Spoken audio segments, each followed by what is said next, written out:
Bien, buenos días, estimados. Muchas gracias por estar acá.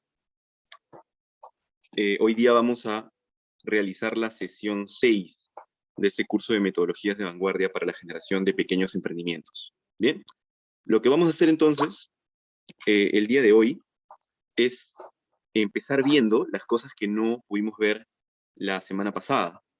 Yo les comenté que íbamos a enviar un video, ¿no? En donde se pudiera observar cuál es el proceso de design thinking que hace Martín. Pero junto con el equipo académico decidimos integrarla a la clase. ¿Por qué? Porque queremos que todos lo vean, ¿no? Si lo enviamos como un video por separado y ese video no tiene evaluación, probablemente pues sean pocas las personas que lo vean por su cuenta, porque entendemos pues que no todos tienen la misma disposición de tiempo, así que hemos integrado ese ejemplo a esta sesión de ahora, ya que ese ejemplo es vital para poder entender cuál es la integración del design thinking con esta metodología Lean Canvas, ¿no? Entonces, no se ha enviado ningún video, eso se va a hacer ahora, se va a explicar ahora mismo. Bien, teniendo en cuenta eso, entonces, voy a pasar a empezar esta clase. Nos faltó ver conceptos, ¿no? Design Sprint, diseño centrado en la experiencia del usuario, que no vimos la vez pasada, que quiero recordárselos, ¿no? Quiero enseñarles de qué trata. El ejemplo de Design Thinking y el lienzo de Lean Canvas. Eso es lo que vamos a ver el día de hoy. Entonces vamos a empezar con esos dos tópicos que no nos alcanzó tiempo la semana pasada y que vamos a hacerlo ahora. ¿Qué es el Design Sprint? Nosotros ya habíamos visto que el Design Thinking tenía o era una metodología, ¿no?, de 5 pasos. El primer paso era empatizar. El segundo paso del Design Thinking era definir, luego idear, ¿no?, después prototipar y finalmente probar. Entonces, nosotros tenemos una metodología de 5 pasos, pero esa metodología como tal, ¿ya?, se podía hacer de varias maneras, se podía integrar con diferentes herramientas. Design Sprint no es otra cosa, ¿ya?, esta metodología no es otra cosa que realizar el Design Thinking en un proceso de 5 días, ¿no? Si el Design Thinking tiene 5 fases, entonces lo que te propone el Design Sprint es hacer la metodología de Design Thinking en 5 días. Claramente, quien creó este Design Sprint, pues encontró la manera de cómo realizar en una semana la metodología Design Thinking, ¿sí? No significa que simplemente lo puso en un calendario de día 1, día 2, día 3, día 4, día 5, no. Trajo nuevas herramientas, ¿no? Generó nuevas alternativas para que en cada uno de esos procesos se pueda realizar, digamos, más fácil y se cumpla con la meta de hacerlo en 5 días, ¿no? Que prácticamente es una semana laboral. Pero es eso, ¿no? Yo quiero dejarles en claro, no es parte de la clase, explicarlo a profundidad, pero quería dejarlos en claro qué era el Design Sprint, porque probablemente cuando ustedes profundicen más sus conocimientos, van a ver, pues, Design Sprint, Design Thinking, entonces quiero que les quede claro eso. Design Sprint es el Design Thinking llevado a 5 días de trabajo, ¿bien? Esa es la idea. Con algunos adicionales, pero más que nada en técnicas y en gestión de trabajo en equipo, ¿no? Porque las herramientas que hemos visto se respetan en este proceso. Bien, ese es el Design Sprint. Y por otro lado, otro concepto cuando ustedes vean innovación, con el que van a estar muy familiarizados, si desean después de este curso profundizar por sí mismos en temas de emprendimiento, es el DC-UX, ¿no? ¿Qué significa diseño centrado en User Experience, ¿no? User Experience se queda en inglés porque es un concepto, ¿no? La experiencia de usuario, sería su traducción literal, ¿no? Es un concepto de diseño. Entonces, lo que nos dice DCUX es que vamos a diseñar enfocándonos en la experiencia del usuario. Pero, ¿qué implica hacer un diseño enfocado o centrado en la experiencia del usuario? Implica generar una metodología, ¿no?, que se puede describir en 4 grandes pasos. Y aquí están los pasos. Especificar el contexto de uso, ¿no?, especificar los requisitos, crear soluciones de diseño y evaluar diseños. Disculpen que tenga que interrumpir la clase. Me están preguntando por el chat cómo hacen para poder ingresar a la evaluación. Hubo un problema, sí. Les enviamos un link que creo que no era el correspondiente, pero volvimos a enviarles un correo que decía fe de ratas. Entonces, revisen ese correo. Si no les ha llegado ese correo a su bandeja de entrada, entonces probablemente esté en spam o probablemente esté en promociones, pero sí les enviamos un correo con la rectificación. Y si no les ha llegado, no hay problema. El día de hoy voy a volver a reenviar la sesión 5. Van a tener una semana más, la evaluación, perdón, de la sesión 5, van a tener una semana más junto con la evaluación 6. Así que no se preocupen por eso, ¿sí? Bien, entonces, aclarado esto, voy a continuar explicando qué es el diseño centrado en el usuario. Como siempre, es importante, ¿no? Te dice el diseño centrado en experiencia de usuario, especificar el contexto de uso. Y si se dan cuenta, esto podría correlacionarse con el empatizar, ¿no? Porque para especificar el contexto de uso, tengo yo que estudiar a profundidad a la persona que lo va a utilizar, ¿no? Especificar los requisitos, que tiene que ver con definir, si se dan cuenta, ¿no? E idear, ¿no? Crear soluciones con idear y evaluar, pues, con prototipar y probar. ¿Por qué les digo esto? Porque una de las metodologías del diseño centrado en la experiencia del usuario es el design thinking. Entonces, si queremos ponerlo en un mapa mental, en donde uno contiene a otro, el diseño centrado en la experiencia de usuario es como el papá, ¿no? Que tiene varios hijos. Uno de esos hijos es el design thinking. Es una metodología centrada en la experiencia del usuario. ¿Es la única metodología centrada en la experiencia del usuario? No, no es la única, pero es una y es la más importante, ¿sí? Entonces, finalmente, cuando hablamos de diseño centrado en la experiencia de usuario, incluso hay maestrías en esto, hay diplomados en esto, te van a enseñar design thinking, ¿bien? Pero no solo te van a enseñar design thinking, te van a enseñar otras metodologías que también están basadas en la experiencia del usuario. Entonces, DCUX no es una metodología en sí mismo, sino es un enfoque de diseño, ¿ya? Y en ese enfoque de diseño se encuentran algunas metodologías, repito para que esto quede muy claro, como design thinking, ¿bien? Entonces, eso es diseño centrado en la experiencia del usuario. Y ahí están los pasos: analizar el contexto, definición de los requisitos, diseño y evaluación. Toda metodología que cumpla con estos procesos del diseño centrado en la experiencia del usuario se considera una metodología UX, ¿no? Una metodología User Experience, ¿sí? Esa es la idea. Entonces, para hacer una pequeña recapitulación, ya sabemos que el Design Thinking, ¿no? Incluso los autores dicen que más que una metodología es una filosofía, es un enfoque, ¿no? Y ya sabemos que el Design Sprint es una técnica de cómo aprovechar el Design Thinking y realizarlo en 5 días, ¿no? Que te dan consejos de gestión para trabajar con el equipo, pero que las herramientas del Design Thinking que les hemos mostrado son las mismas. Y ya sabemos que el diseño centrado en la experiencia de usuario es un enfoque mucho más grande que el Design Thinking, ¿no? De hecho, es un enfoque que contiene a el Design Thinking. Bien, eso para que tengamos claro cuando tratemos de investigar por nuestra cuenta, porque son conceptos que van a estar muy relacionados, y la verdad es que si buscan en internet, muy pocas personas son las que les han o les pueden dar una referencia exacta de las diferencias de eso, ¿sí? Dicho esto, vamos a pasar ahora sí a explicar cómo nuestro querido personaje, que es Martín, ha utilizado el design thinking, ¿no? Entonces, voy a recordarles brevemente las fases del design thinking. Primero se tenía que empatizar, ¿no? Que es aprender de la audiencia para la que estás diseñando, conocer la profundidad. Luego teníamos que definir, que era construir un punto de vista, ¿no? Basado en las necesidades y percepciones del usuario. Decíamos que cuando definíamos debíamos de encontrar el insight, y el insight era un detonador emocional, ¿no? Que generaba una futura necesidad de compra del bien o servicio que tú vas a ofrecer, ¿no?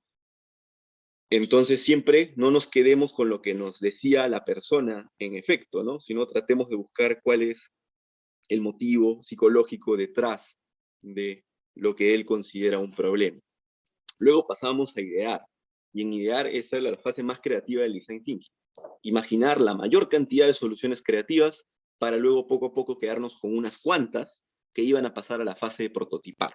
Y en la fase de prototipar, si quedaban 2 o 3, empezábamos a hacer prototipos, ¿no?, de baja definición por el tema de presupuesto. Si tenemos presupuesto podemos empezar haciendo los de alta definición, pero no es lo ideal, ¿no? Y luego, conforme nos quedábamos con unos cuantos o con un solo prototipo, ya poco a poco íbamos invirtiendo más, íbamos haciendo un prototipo más elaborado. Y finalmente, con ese prototipo elaborado o con unos cuantos prototipos, no tiene que ser necesariamente uno, íbamos a la fase evaluar, ¿no? Y en la fase evaluar volvíamos al grupo de pruebas inicial con el que habíamos empatizado. Pero ya no volvemos para curiosear como hacíamos antes, ¿no? Sino volvemos con una propuesta y el objetivo que queremos es tener un feedback de ellos, ¿sí? Un proceso, ¿no?, que parece sencillo. De hecho, como les decía, el design thinking no es que sea una metodología innovadora totalmente nueva, sino que ha recopilado muchas ideas de diseñadores, incluso desde los años 70, ¿no? Entonces, recién se puso en boga el design thinking en el 2002, porque se creó un instituto, ¿no?, que es IDEO, que se centraba en, en validar, en certificar y en enseñar este proceso, ¿no?, con pasos específicos y todo. Pero la metodología existió desde los 70. Entonces, previamente, antes de ingresar al design thinking, ¿qué ha hecho Martín? En la sesión 1, nosotros veíamos que Martín había hecho una fase de autoexploración, ¿no? Había respondido 4 preguntas, ¿no? ¿En qué soy bueno? ¿En qué dicen que soy bueno? ¿Qué nunca me cansaría de aprender? Y ¿qué me gusta hacer? ¿Qué disfruto hacer? Entonces, Martín, en ese pequeño análisis, ¿no?, no hizo una investigación de mercados para eso, simplemente pensó en sus propios gustos, ¿no? Se hizo una introspección. Descubrió que tiene talento, aptitud y pasión por la informática, ¿no?, y todo lo relacionado a las computadoras. Martín también descubrió en esa autoexploración, ¿no?, sobre todo cuando les preguntó a sus amigos en qué soy bueno, ¿no?, que era bueno explicando temas a los demás, sobre todo temas que él conocía a profundidad, ¿no? Entonces, esos son los talentos que tiene Martín, las aptitudes, las actitudes que tiene Martín, y que las tiene que utilizar en su emprendimiento, ¿no? Martín también identificó preliminarmente, habíamos visto, muy preliminarmente, ¿eh? Cuando digo preliminarmente significa que él no ha hecho un estudio todavía, porque Martín no tiene una idea de negocio. Martín tiene definido qué es lo que quiere hacer, pero de su parte, no sabe si eso es un buen negocio o no, no sabe y ni conoce a profundidad cuál es el problema de las personas, ¿no? Simplemente él ha identificado que sus compañeros y los padres de sus compañeros padecen de dificultades técnicas cuando asisten a clases o realizan teletrabajo. Entonces, él considera como hipótesis que este es un problema que vale la pena resolver, pero debe seguir profundizando. Les recuerdo que un problema que vale la pena resolver en realidad era lo que no, comúnmente conocemos como una necesidad de mercado. Y para que sea una necesidad de mercado, tenían que responderse 3 preguntas, ¿no? Primero, que no solo Martín crea que esto es una necesidad de mercado, o sea, que haya más gente creyendo que sí, que eso es un problema que necesita ser solucionado, ¿no? Eso es lo primero, el primer filtro. Pero los otros 2 filtros eran más específicos y más importantes incluso. Porque la segunda pregunta que teníamos que hacer para determinar si nuestro problema vale la pena resolver era eh, poder definir, ¿no?, si es que estas personas están tratando de hacer cosas para solucionar ese problema. Porque si no están haciendo cosas para solucionar ese problema, por más que lo reconozcan como problema, tal vez no es muy importante, ¿no? Entonces, un problema tiene que ser reconocido por la gente. Tiene además que haber personas que intenten solucionarlo. Y el tercer filtro, que es el más importante para que sea un negocio, tiene que haber gente dispuesta a pagar para solucionarlo. Ellos, directamente, cuando hablamos de un negocio, o terceros, ¿no?, que pueden ser los padres, cuando el usuario y el cliente es distinto.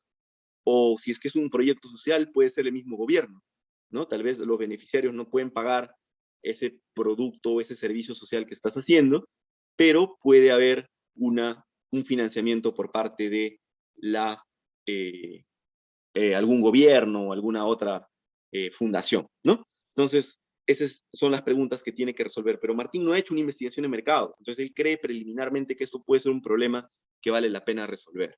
Y así es como entra el design thinking.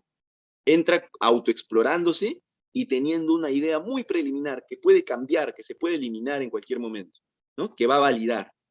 ¿Y cómo va a validar? Pues conversando con las personas que cree que padecen este problema, ¿no? Que en este caso son sus compañeros y los padres de sus compañeros. Pero no solo conversando con ellos, sino utilizando las estrategias que habíamos visto la clase pasada para empatizar. Y ahora les voy a mostrar cómo Martín lo hace. Entonces, Martín decide profundizar su análisis enfocándose de momento en lo más cercano a él, empatizar con sus compañeros y los padres de sus compañeros, ¿sí? Pero ustedes me van a decir, oye, pero en realidad ellos no son los únicos que tienen este problema de tecnología. ¿Por qué Martín solamente se enfoca en ellos? ¿No? Porque como les decía, cuando Martín descubrió preliminarmente eso, se fijó en lo más cercano que tenía. Luego el análisis, incluir a más personas, incluir otros perfiles, puede cambiar, pero precisamente para eso está la fase de empatizar. Porque no entramos a la fase de empatizar teniendo un segmento de clientes definido. No, tenemos una idea preliminar, sabemos lo que nos gusta, lo que somos buenos en hacer. No tenemos un segmento de clientes definido. Entonces, probablemente Martín, no sabemos hasta ahorita, puede darse cuenta que después de la fase de empatizar, que este no es un problema que vale la pena resolver, ¿eh? Y si se da cuenta que no es un problema que vale la pena resolver después de su análisis de empatía, pues tiene que pensar en otras ideas de negocio, ¿no? Entonces, hay que estar abierto a todo. Por eso les decía que la fase de empatizar es una fase en donde tenemos que estar abiertos a todas las posibilidades, no ser obstinados, ¿no? Porque nosotros podemos creer que un negocio es muy bueno, pero si es que en esa fase de encontrarnos con los usuarios, con los potenciales clientes, ¿no? Descubrimos que realmente no lo es, tenemos que estar dispuestos a abandonar la idea, ¿sí? Entonces, ¿qué utiliza Martín? Técnicas que ya hemos visto, técnicas de obtención de información, que decíamos que eran las técnicas para recopilar de primera mano, ¿no? La información, la mayor cantidad de información posible sobre el potencial usuario, y las otras técnicas de análisis de la información recopilada, que se nutrían de lo que obteníamos aquí, ¿no? En las técnicas de obtención de información. ¿Qué técnicas de obtención de información ha decidido utilizar Martín? La observación, las entrevistas y las encuestas. ¿Por qué Martín no utiliza un focus group? Porque cree que es algo muy complicado, ¿no? Ahorita Martín está solo, Martín no tiene ayuda, ¿no? Recordemos que en el focus group lo ideal era que haya un moderador y otra persona que vaya tomando notas. No consigue Martín a alguien, cree que es muy tedioso, no tiene un lugar para invitar a la gente a realizar su focus group, no lo hace simplemente, ¿sí? Lo ideal es que hagas la mayor cantidad sobre todo en esta primera fase de obtención de información, uses la mayor cantidad de técnicas. Incluso hay técnicas que no están acá, ¿ya? Pero, y esto es muy importante, si no puedes hacerlas, ¿no? Porque no tienes los recursos, porque no tienes la capacidad técnica o porque no tienes los conocimientos para hacerlas, pues sencillamente no tiene sentido aplicarlas. Entonces Martín utiliza la observación, pero la pregunta es, ¿qué observa, no? En este caso Martín, pues va a la tienda, ¿no? Donde venden computadoras, donde venden tablets de su ciudad, y se hace pasar por un cliente, ¿no? Se puede hacer pasar por un cliente, estar ahí observando, mirando, consultando, ¿no? Preguntándole, oye, ¿qué tipo de computadoras son las que más salen? Oye, ¿y han venido alguien con algún problema? ¿Y cómo hacen, no? Oye, ¿y cuál se usa más para teletrabajo? Y un montón de preguntas así. Y paralelamente puede ir chequeando, ¿no? ¿Qué personas vienen a consultar? ¿Cuáles son los perfiles de las personas que vienen a consultar? ¿No? Y puede hacerlo varias veces, puede incluso observar sin entrar a la tienda, ¿no? Pero sabemos que en este contexto de pandemia, no es lo ideal exponer a los estudiantes a que hagan eso, sobre todo porque no están vacunados, ¿no? Entonces, lo que podemos ir haciendo es buscar una observación, ¿no? Que se pueda realizar a través de las redes sociales.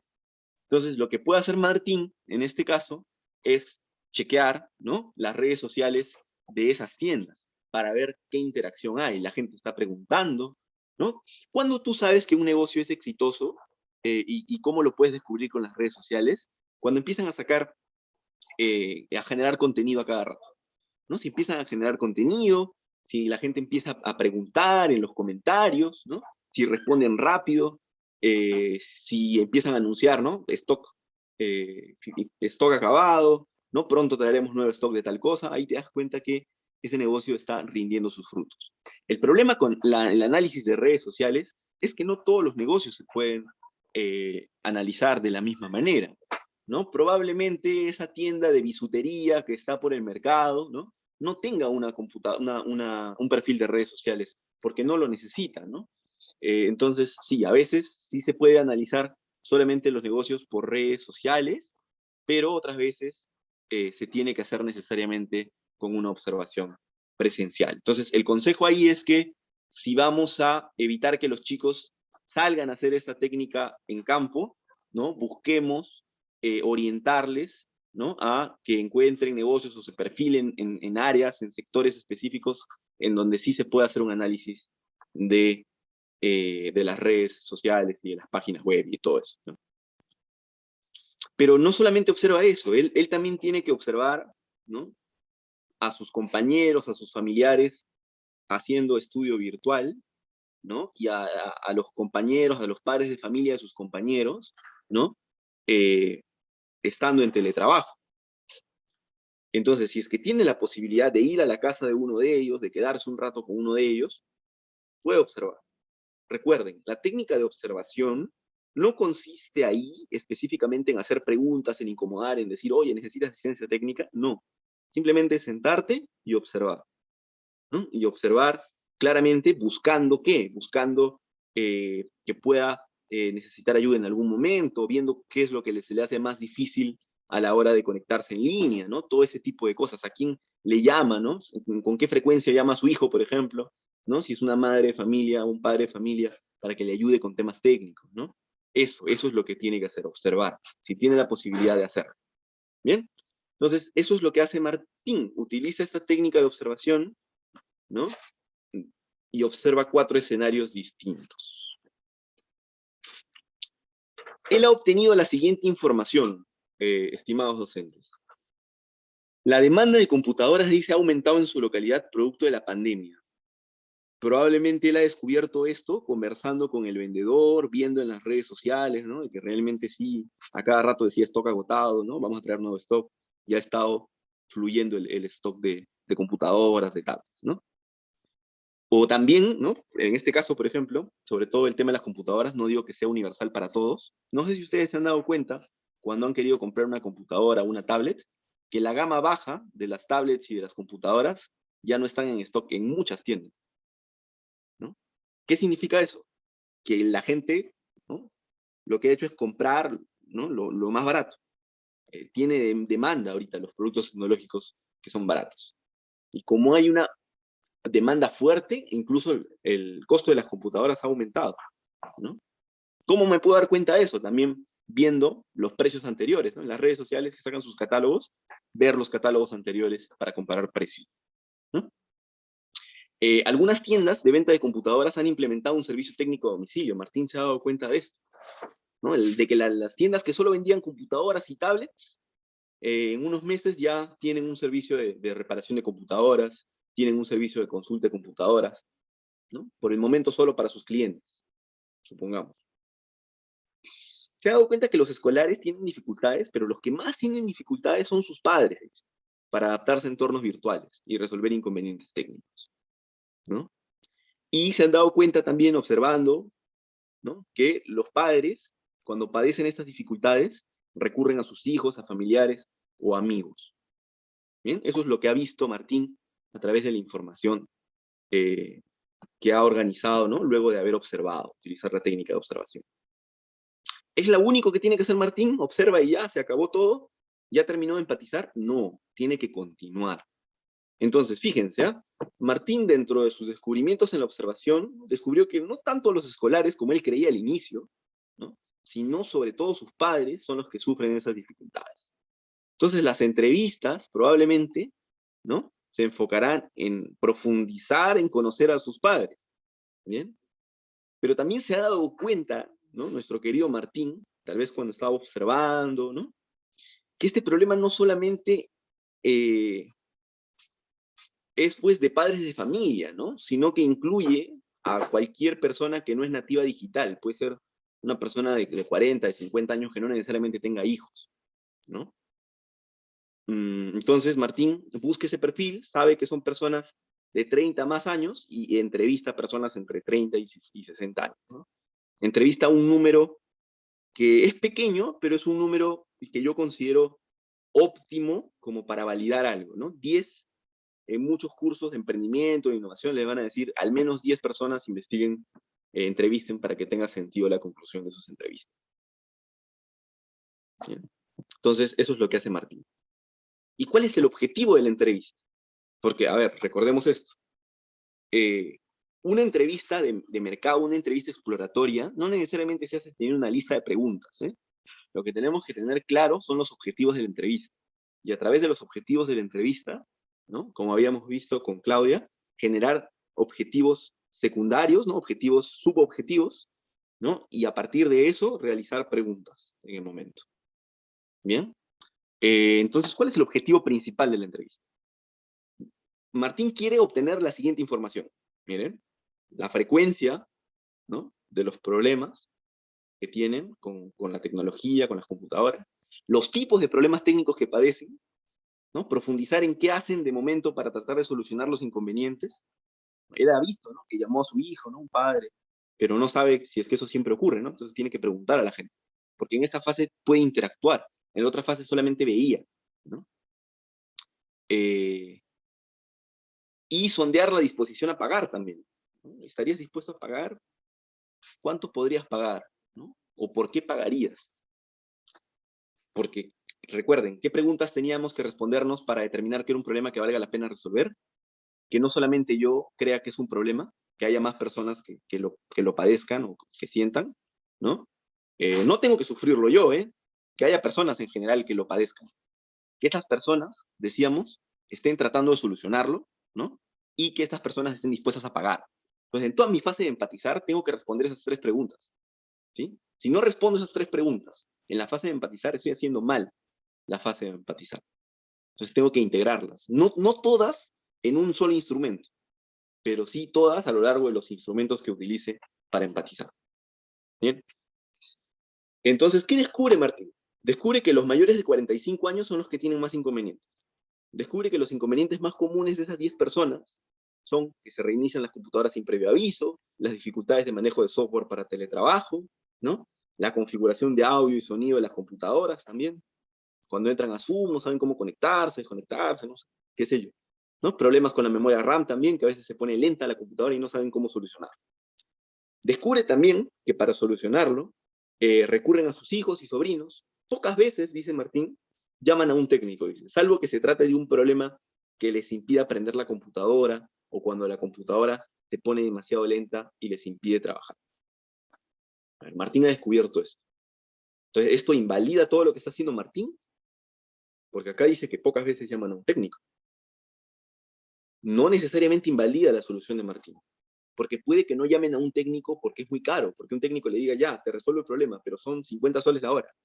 Y tú por no saber cómo conectar audífonos y configurarlos no vas a pagar 50 soles, ¿no? Entonces, esto no invalida, ¿no? Lo que te está diciendo, más bien, es que la alternativa de ahora para solucionar ese problema puede ser poco accesible o no es llamativa para la gente que está eh, tratando de solucionar ese problema. Entonces, lo que Martín probablemente puede hacer luego de eso, ¿no? O en el momento de la entrevista es profundizar en eso, oye, ¿por qué no llamas a un técnico, no? O puede hacerlo en otras fases posteriores, tal vez en una encuesta, ¿no? Entonces, con esta información obtenida, ¿no? Producto de las entrevistas y de las observaciones, Martín hace una encuesta. ¿Por qué esperamos hacer una encuesta luego de una entrevista y luego de las observaciones? Porque las encuestas, estimados docentes, son o tienen que estar pensadas en ser rápidas de responder. Yo les voy a hacer una consulta y quiero que se respondan a ustedes, ¿no? Ustedes mismos, no tienen que ponérmelo en el chat. ¿Realmente a la gente les gusta responder encuestas? Ustedes cuando les llega una encuesta así en redes, o ven una encuesta en redes sociales, o les llega una encuesta al correo, ¿las responden? Y díganme otra cosa, ¿no? Piensen en esto. ¿No les aburre cuando ustedes de buena onda, ¿no? De buena intención, tratan de resolver una encuesta porque alguien se les pidió y esa encuesta les toma 10 o 15 minutos? Es aburrido, ¿no? Entonces nosotros tenemos que diseñar la encuesta pensando en que la gente no quiere resolver la encuesta. Porque solo pensando que la gente no quiere resolver la encuesta, yo voy a hacer una encuesta sencilla, breve, precisa. Pero para yo poder tener precisión, tengo que tener claro lo que voy a preguntar. Entonces, es por eso, como decía Claudia, que nos esperamos, ¿no? A que pase, ¿no? La observación y las entrevistas. Porque en la encuesta yo voy con las preguntas precisas, ¿no? Entonces, una vez que tengo las preguntas precisas, lo que hago es tratar de conseguir un número significativo. Esto nunca es importante, ¿no? Salvo que lo hagas con rigurosidad estadística, ¿no? Ustedes saben que hay un número para determinar la muestra y todo lo demás. Pero en realidad yo aconsejo que para un tema de pequeños emprendimientos utilicemos ese número 50, es un buen número, encuestar a 50 personas, ¿no? Pueden ser 30 también, como mínimo, mínimo. Pero menos de 30 yo no aconsejo, al menos en temas de pequeños emprendimientos. Como les digo, no estamos utilizando la rigurosidad científica de determinar el número muestral a través de estadística, ¿no? Pero digamos que sí, 30 y 50 es un buen número. Pero no solo es urbanización, ¿eh? En realidad la encuesta ya le permite llegar a más gente, ¿no? De la ciudad en general. Para ello, puede diseñar una encuesta en línea y puede sortear 50 soles entre los participantes que cumplan con este proceso. Ahora, ojo con esto de sortear dinero, ¿no? Ojo con esto de sortear dinero, porque ese es un buen incentivo, pero puede ser un incentivo negativo que haga que la gente, por el hecho de llenar la encuesta, ¿no? Quiera participar, ¿no? Y puede ahí tener problemas puedes tener problemas en la información que has obtenido. Entonces, si tú quieres sortear dinero, por ejemplo, he visto varias encuestas sorteando dinero, sorteando productos, haz preguntas que sirvan para descartar a la gente. La primera pregunta podría ser, ¿en los últimos 10 días has tenido alguna dificultad técnica con el uso de tus computadoras? Y si es que te dicen no, ¡pum!, lo eliminas, ¿no? ¿Eres una persona mayor de 30 años, como hemos visto que había investigado, ¿no? A través de la observación y de las entrevistas. No, no soy mayor de 30 años. Ah, entonces lo eliminas, ya no sigue respondiendo. Muchas gracias, ahí terminó la encuesta, ¿no? Eso se puede hacer en Google Forms, se puede hacer también en Survival Monkey, creo que esa es la otra plataforma, ¿no? Entonces, hay plataformas que te permiten hacer eso, que cuando responden ciertas preguntas, ya terminan la encuesta, y si responde otra, continúa la encuesta, ¿no? Pero esa es la idea, filtrar, porque si tú no filtras y sorteas 50 soles, va a haber gente tratando de hacerse pasar por personas mayores. Incluso si tú le pones, ¿no? Si tú le pones en la descripción de la encuesta, buscamos personas entre 30 y 50 años para que completen esa encuesta. Gana 50 soles. Si yo tengo 20, supongamos, para participar de este sorteo, voy a poner que tengo 30. Entonces no les digas en ese momento. Solamente pon, oye, esa es una encuesta para determinar, ¿no? Problemas de conectividad y una cosa así. Ya cualquiera entra, y cuando entra lo filtras, si es que termina, y listo. ¿Sí? Esa es la idea. Así evitamos que los datos se puedan malinterpretar, se puedan dañar. Puedes preguntar edad, como pregunta filtro, ¿hace teletrabajo o estudia a distancia? Porque si no lo hace, ¿para qué va a continuar la encuesta? ¿No? Ahí queda, ¿no? Género, eso no es motivo de invalidez, puede continuar, ponga el género que pueda. ¿Tiene hijos? Esto tampoco es motivo de terminar la encuesta, porque ya hemos descubierto que no solamente son las personas que tienen hijos, ¿no? En general. ¿Usaba la computadora en su trabajo antes de la pandemia? Fíjense qué pregunta tan interesante, ¿no? Y esta pregunta se le pudo, ¿no?, ocurrir a Martín, tal vez porque cuando estaba entrevistando le dijeron, oye, yo nunca he utilizado la computadora antes de mi trabajo y eso me cuesta. Y otra persona pudo decirle, la verdad, yo ya utilizaba la computadora, a mí no se me hace tan difícil. ¿Bien? Entonces, es una pregunta que tiene que ponerla para sacar buenas estadísticas.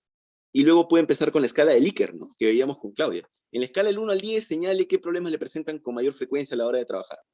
Y acaba de poner una lista de problemas. Pero ¿de dónde sacó eso? Lo sacó de acá, ¿no? Lo sacó de acá. ¿Ven? Entonces, por eso, aplicar encuestas es cuando ya tienes las cosas más definidas, ¿no? ¿Estaría dispuesto a pagar por un servicio de asistencia mensual para solucionar esos problemas? ¿Cuánto estaría dispuesto a pagar? Son tipos de preguntas que también puedes hacer en esta encuesta específica, ¿no? ¿Y qué hace Martín con toda esa información que ha tenido?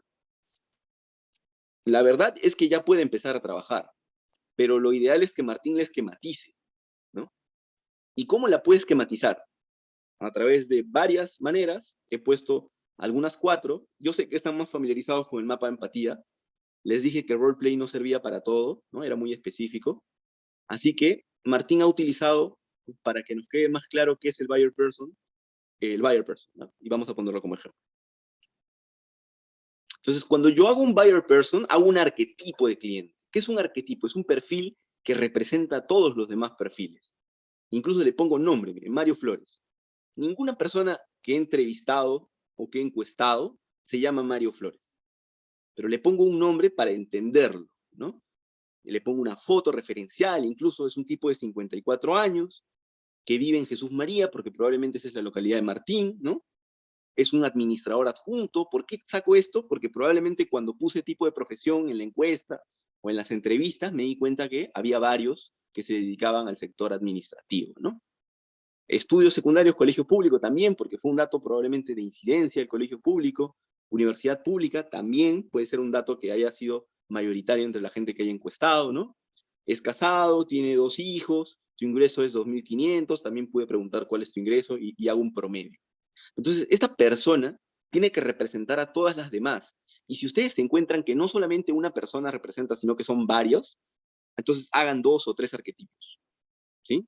No aconsejo hacer más de 2 o 3 buyer person, arquetipos de clientes. Porque si no, pues lo que voy a hacer es finalmente generar un montón de tipos y al final mi solución va a tener que responder a cada uno de esos tipos. Entonces lo ideal es ser lo más general posible. Porque, ojo, yo hago un buyer person no solamente para que quede una plantilla bonita. La hago porque creo que este tipo de personas tienen una necesidad distinta al otro tipo de arquetipo de cliente que estoy haciendo. Y que por tanto mi forma de cómo satisfacer sus necesidades va a ser distinta en algo, pero va a ser distinta. ¿Bien? Entonces, probablemente yo tenga personas del sector socioeconómico B, del sector socioeconómico C, a que le voy a dar soluciones diferenciadas. Entonces, ahí sí puedo hacer la diferenciación. Pero Martín, de momento, ha descubierto que solamente tiene un arquetipo de cliente y lo ha tratado de personificar, ¿no? Y está poniendo, por ejemplo, cuáles son sus miedos, sus frustraciones, sus deseos, sus pasatiempos, ¿no? Acá he puesto unas variables muy sencillas, pero hay más variables que ustedes pueden utilizar para realizar el buyer person, ¿no? Entonces, en los miedos y frustraciones, a través de las entrevistas y las encuestas, Martín ha descubierto, ¿no? Que es que Mario, que representa a todos los demás, teme que sus dificultades para condicionarse a la tecnología le jueguen en contra y cometa errores en su trabajo. Mario, probablemente nuestro querido amigo, ¿no? Martín, en algún momento de sus entrevistas le dijeron, oye, la vez pasada, pucha, ¿no? Casi metí la pata y estuvieron a punto de correrme. Y me da miedo eso, ¿no? Alguien le pudo decir eso. Y no solamente una persona. Varias personas tuvieron que darle ese tipo de respuestas para que él lo considere como en parte de su arquetipo, ¿no? También pone que le es difícil acondicionarse totalmente a la virtualidad, ya que cuando el trabajo era presencial pocas veces usaba la computadora y si tenía problemas, dice, recurría al técnico de la oficina. Y acá ya no hay técnico de la oficina. O el técnico de la oficina le dice, haz esto, pero el Mario, ¿no? Que es el arquetipo, no entiende, ¿no? Le incomoda, dice, molestar a sus hijos varias veces al día para que le ayuden a resolver sus problemas técnicos. Porque a veces, ¿no? Están haciendo también clases a distancia, ¿no? Y se ha dado cuenta de eso. La gente le incomoda. Tuvo que ser un dato común, si no, no lo hubiese puesto.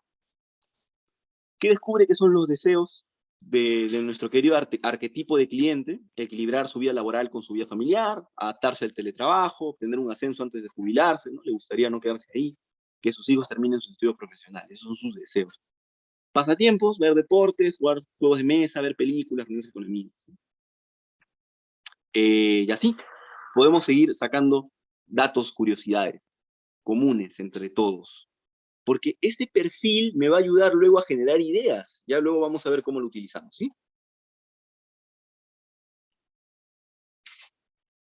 Bien, entonces vamos a definir. Yo les había aconsejado definir el problema en la metodología Design Thinking como un insight, ¿no? ¿Qué era un insight? Un insight era un detonador emocional, un detonador psicológico que generaba esa necesidad de resolver el problema.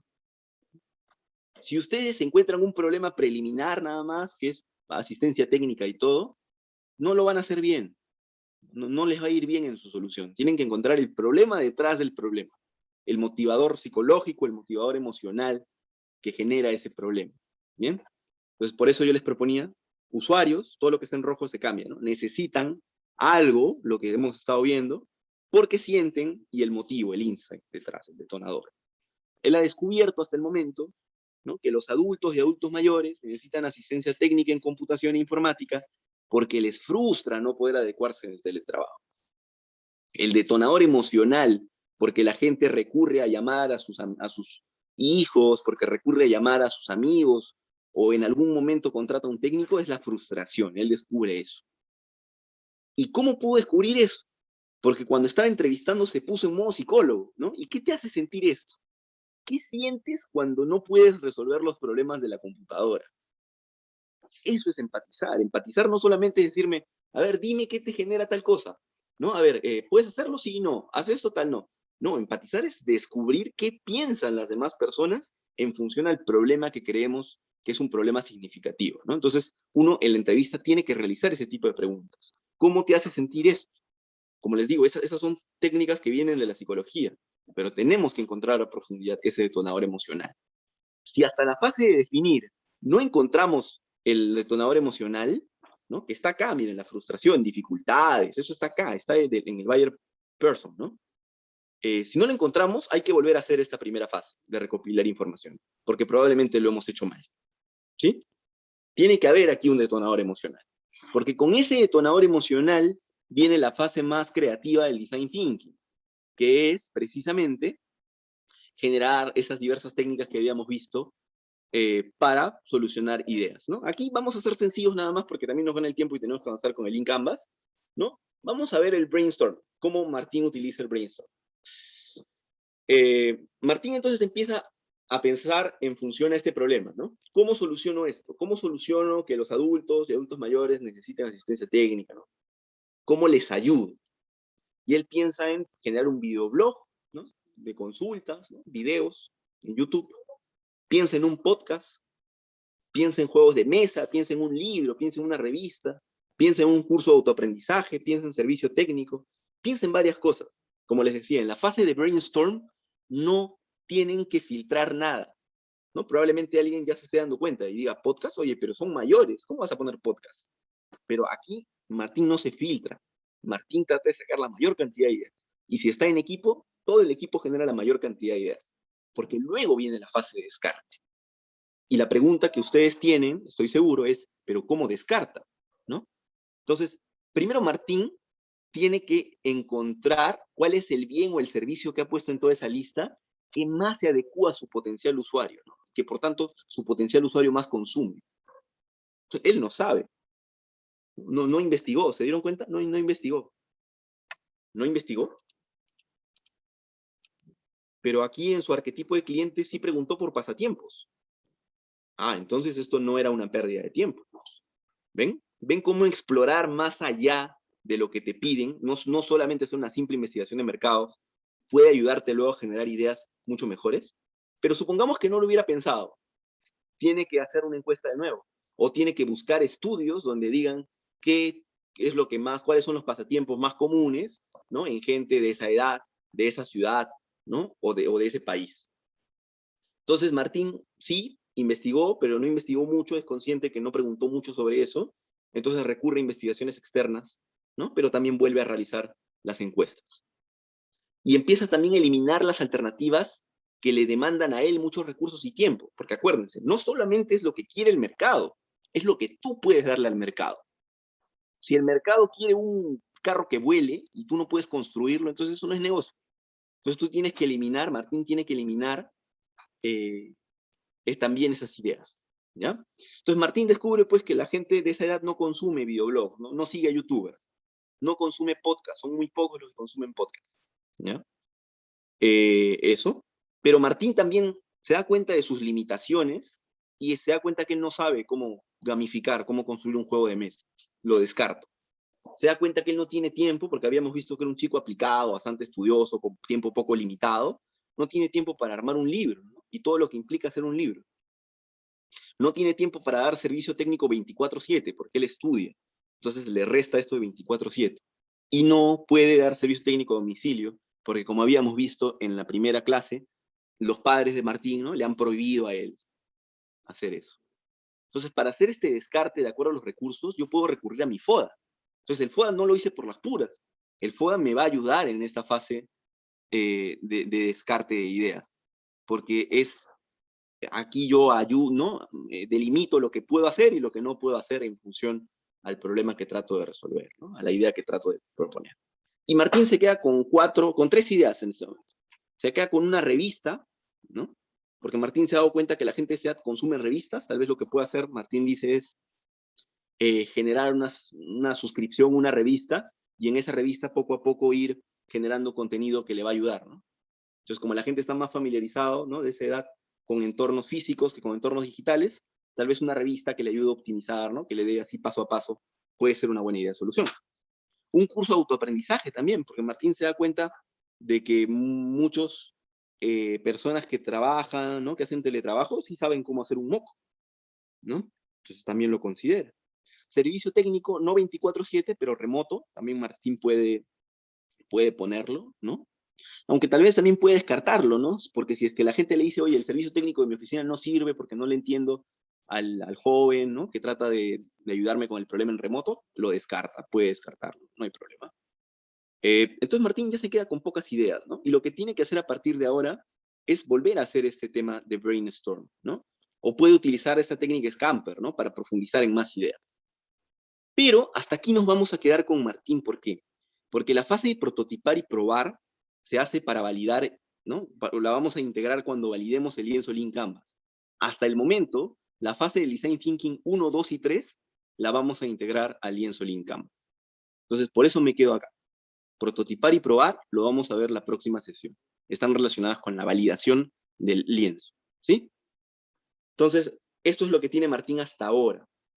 Ya recordémoslo, guardémoslo, porque lo vamos a ver posteriormente. Ahora vamos a pasar a hablar del lienzo Lean Canvas. Y para hablar del lienzo Lean Canvas, es necesario explicar qué es Lean, ¿no? Lean. Lean, ¿ya?, se puede traducir como ágil, esbelto, o también una traducción muy literal, sin grasa. La primera vez que se introduce este concepto en el mundo de la gestión fue con Toyota durante la Segunda Guerra Mundial. ¿Qué pasa con Toyota? Toyota, ¿ya? Ustedes saben que es una compañía que al inicio no se dedicaba a hacer carros, ¿no? Toyota, para quien no lo conoce, ¿no?, antes hacía pues otro tipo de artefactos electrónicos, ¿no? No hacía autos. Pero como Japón estuvo en guerra, ¿no?, todas las industrias, incluso Yamaha, por ejemplo, que era una industria de música, ¿no? Por eso, no sé si ustedes han visto el logo de Yamaha, es un diapasón, ¿no? Ellos hacían, ni siquiera instrumentos musicales, hacían instrumentos para validar, un momento, por favor. Hacían instrumentos, perdón, tiene un nombre, para calibrar los instrumentos musicales, ¿no? Esos son los diapasones, por ejemplo, nos ayudan a calibrar. Pero todas esas industrias se pusieron a hacer lo que se necesitaba para la guerra: armas y carros, ¿no? Entonces Toyota se dio cuenta, ¿no?, durante la Segunda Guerra Mundial, que los procesos de fabricación para hacer grandes tirajes, ¿no?, tenían que ser ágiles. O sea, ya existía ese proceso en cadena, que lo había hecho Henry Ford, ¿no? Si ustedes revisan Administración General, esta invención de trabajar por áreas, especialización, ¿no?, a nivel industrial, lo hace Henry Ford con su cadena de ensamblaje, ¿no? Pero Toyota se da cuenta que la cadena de ensamblaje queda corta para la cantidad de carros que tiene que hacer. Entonces, Toyota en realidad se da cuenta que no tiene que producir lo que quiere, sino tiene que producir lo que la gente demanda, ¿no? Lo que las personas, en este caso lo que el ejército demandaba. Entonces, probablemente en ese entonces, ¿no?, ni siquiera el ejército sabía específicamente cuáles eran los requerimientos en el campo de batalla, en la guerra, ¿no? Entonces, fíjense cómo Toyota, al concepto de agilidad, incorpora esto, ¿no? Medir la demanda. Incluso, pues, el equipo de Toyota, ¿no? Participaba observando en la guerra, ¿no? De cerca en la guerra, para poder tener el número preciso de carros, ¿no? Que se necesitaban fabricar y no tener tanto stock. Entonces la metodología Lean empieza para eso, para evitar los stock, los sobrecostos de producción, tener mucho inventario, ¿no? Que todo fluya rápido en los procesos de fabricación, ¿sí? Les voy a dejar un videito ahí que les va a explicar más a profundidad de esto. La verdad es que no tenemos mucho tiempo para verlos, ¿sí? Igual van a estar en las diapositivas. Entonces, eso es el método Lean, un método ágil que surge en la Segunda Guerra Mundial, pero era necesariamente solo para temas de industria, ¿no? Entonces, quedémonos con ese método Lean, porque luego vamos a hablar de Lean Startup, ¿no? ¿Qué es Lean Startup?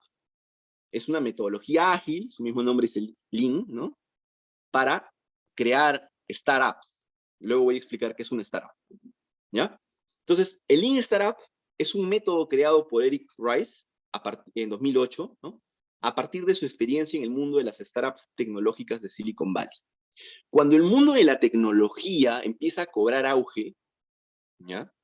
Sucede que las personas que están en esas compañías tecnológicas se dan cuenta que la posibilidad de fracaso en esas compañías, a comparación de las industrias tradicionales, de los emprendimientos tradicionales, es alta. O sea, en Silicon Valley se calcula que por cada 100 empresas nuevas que salen, ¿ya? Solamente 5, 6 se quedan en el mercado. Hay un montón que fracasan. ¿Bien?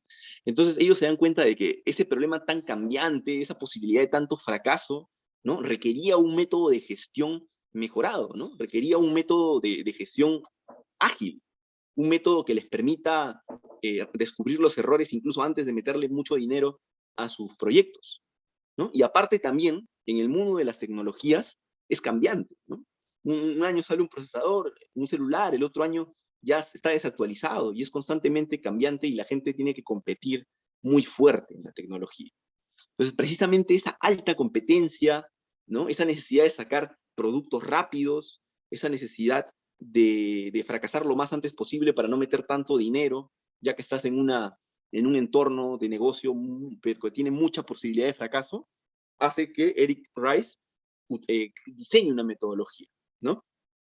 Una metodología, como les digo, que en un principio se contempló para startups tecnológicas, pero que en la actualidad se utiliza para cualquier emprendimiento sin que sea tecnológico y sin que sea una startup.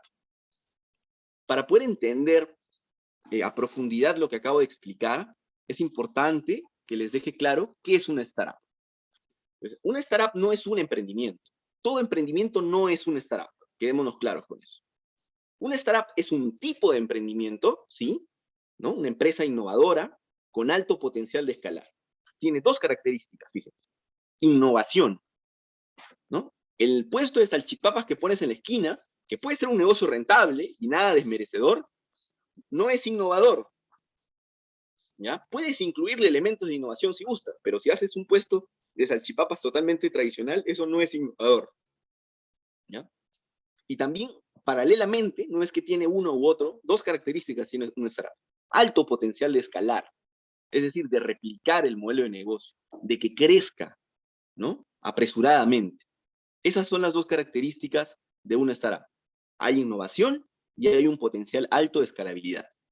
Y precisamente antes se creía que toda startup tenía que ser tecnológica, porque la tecnología precisamente demandaba innovación y la tecnología tenía la posibilidad de llegar a un montón de personas en el mundo. Pero ya luego se ha llegado a un consenso de que no todas las empresas tecnológicas se les deben de considerar startups y una startup no necesariamente es una empresa de tecnología. ¿Bien? Me preguntan, claro que es innovador una startup. Lo que digo es que no todo emprendimiento es una startup, porque una startup tiene un elemento de innovación y tiene alto potencial de escalar. Si no cumple con esos requisitos, es un pequeño emprendimiento, un emprendimiento, ¿no? Que no está catalogado como una startup. Por eso les digo, no toda pyme o no toda MIPE es una startup y no está mal que no lo sea. ¿No? No es que las startups sean lo mejor, lo único que tenemos que lograr, lo único que tenemos que hacer que los estudiantes hagan. No, no toda pyme es una startup, no tiene por qué ser. ¿Sí? Algunos especialistas consideran que debemos de contemplar a las startups como empresas preliminares, dice. Y el objetivo del startup es dejar que sea una startup, ¿no? Una vez en una ponencia de la Fundación Telefónica, uno de los encargados de Google, ¿no? De Google España, decía, Google, a pesar de que es una empresa tecnológica, ya no es una startup. ¿Por qué? Porque ya se ha vuelto un imperio. Probablemente tenga algunas unidades de negocio, ¿no? Que tengan esa idea de startup. Pero actualmente Google ya creció lo más alto que podía, ¿no? Es difícil que tenga ese potencial acelerado de crecimiento. Ya llegó a su techo. Sigue creciendo, pero ya no tanto, ya no exponencialmente como antes. Entonces, para el mismo director de Google España, Google ya no era una startup. Entonces, fíjense cómo una empresa que puede empezar como una startup, luego se vuelve una corporación grande que ya tiene características distintas a ser una startup. Bien. Y Eric Rice, para recordar esto, porque les había hablado de Lean Startup por Eric Rice, por esta metodología, nos dice que en su metodología, ¿no? Que cuando nosotros gestionamos una startup, tenemos que tener en cuenta 5 características. Primero, los emprendedores pueden estar en cualquier lugar. Y aquí nos dice lo siguiente, ¿no? Conócete, introspecciónate, analiza tu potencial emprendedor, ¿no? Pero también reconoce y analiza el potencial emprendedor de tus posibles socios. Identifícalos, ¿no? No los minimices, ¿no? Eric Rice incluso también aconsejaba el hecho de no necesariamente solo los profesionales son las personas que deben dedicarse a la innovación. Hay gente que no ha terminado sus estudios y puede aportarle mucho a las empresas. Entonces, ese es el primer principio. El segundo, el emprendimiento es organización. El emprendimiento, nos dice Eric Rice, no es tirar ideas por tirar, ¿no? No es simplemente ser una máquina de generar ideas, de hacer cositas creativas. Es organizarse. Y la organización involucra disciplina, la organización involucra orden, compromiso, ¿no? Metodología, ¿no? Eric Rice también dice que todo aprendizaje tiene que ser validado, ¿no? Que antes de lanzar al mercado en una startup, tienes que validar el aprendizaje lo más antes posible. Y ahí surge la necesidad de crear prototipos, surge la necesidad de utilizar metodologías de diseño ágil, ¿no? Por ejemplo, toda empresa, o la mayoría de empresas, que se gestiona bajo el enfoque Lean Startup, porque ojo, Lean Startup no es un enfoque de diseño de empresas. Lean Startup no es un enfoque de diseño de productos. Lean Startup es un enfoque de gestión de empresas, ¿ya? Entonces, como un enfoque ágil de gestión de empresas, puede utilizar un enfoque ágil de diseño de productos, que en este caso puede ser el design thinking, ¿no? Y de hecho, Eric Rice lo que hace es recomendar eso, recomendar. Bien, que utilicen metodologías ágiles. La asistencia, para responder sus preguntas, se va a pasar a las 10:30, como siempre, y lo del límite máximo de crecimiento de una startup, no existe un límite máximo. Cuando empieza a haber un crecimiento decreciente, ¿no? A ver, no sé si en estadística, la campana de Gauss, la primera parte de la campana, ¿cómo lo explico? Una empresa puede seguir creciendo, pero el crecimiento ya no es exponencial, ¿no? Cuando el crecimiento ya no es tan rápido y va decreciendo poco a poco, sigue creciendo, pero es muy, muy pequeño el crecimiento, ahí se considera que esa empresa ya ha dejado de ser una startup, ya ha pasado de ser una empresa consolidada. Pero ojo, la empresa también puede crecer exponencialmente y luego caer sus ventas hasta abajo. Y entonces ahí se considera que no es una empresa consolidada, simplemente fue una startup que fracasó, ¿no? Entonces, eso, la transición de una empresa, de una startup a una empresa consolidada es cuando el rendimiento de crecimiento, esa tasa de crecimiento, es decreciente respecto al crecimiento que tuvo anteriormente, ¿no? Bien, entonces validar el aprendizaje, utilizar metodologías ágiles para diseñar productos, ¿no? Construir, dice, mide y aprende. Construye, mide y aprende, ¿no? Y también dice contabilidad de la innovación. Siempre tienes que contabilizar, ¿no? Es decir, no solamente poner precios, sino tener en cuenta que es el valor más importante, gestionar, ¿no? La innovación dentro de tu empresa.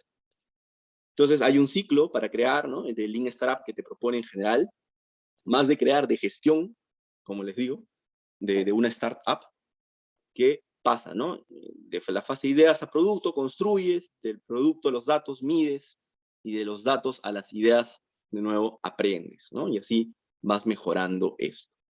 Pero lo estoy pasando muy rápido porque en realidad yo les recomiendo leer este libro. Es un libro, no es un libro muy grande, ¿no? Y lo pueden encontrar en internet, si es que buscan un poco igual.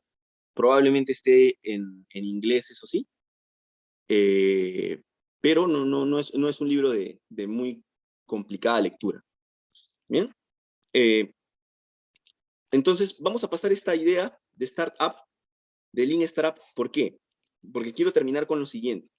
Si bien esta metodología empezó solamente para ayudar a gestionar una empresa considerada startup, actualmente se ha vuelto una metodología prácticamente oficial, si le queremos llamar así, para gestionar cualquier pequeño emprendimiento.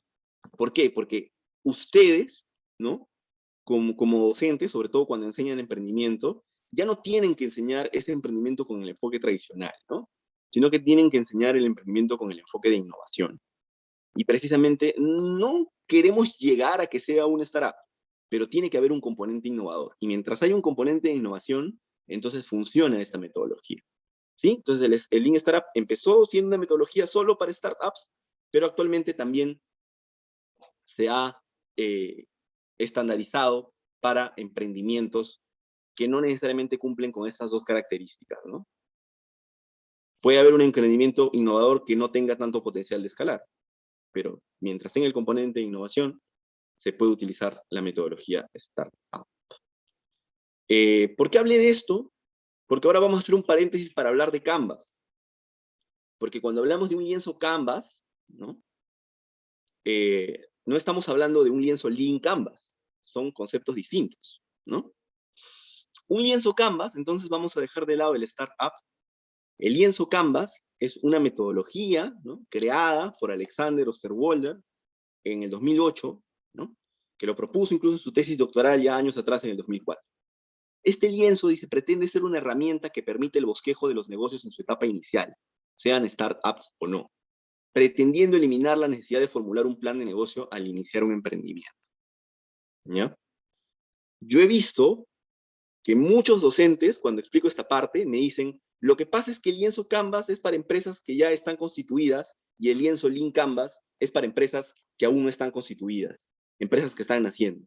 Falso, falso, ¿no? Si ustedes revisan ese libro, Generación de Modelos de Negocio, ahí les dice que el lienzo Canvas se puede utilizar para ambas cosas.